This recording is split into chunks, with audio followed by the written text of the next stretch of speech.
Microsoft, in collaborazione con Keyno, ha appena annunciato Computer Kit Touch, un device pensato per la didattica e per i più piccoli.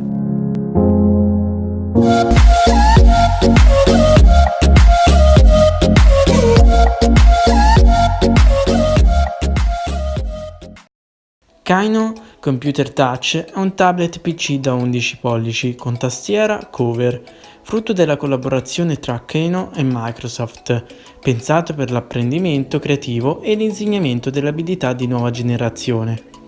Keyno Computer Kit Touch è un device modulare assemblabile direttamente dagli studenti.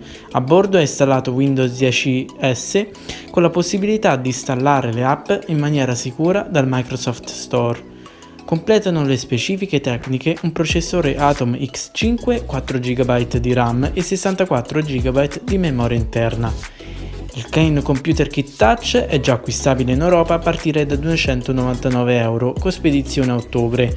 Nel caso foste interessati, trovate il link per l'acquisto in fondo alla descrizione.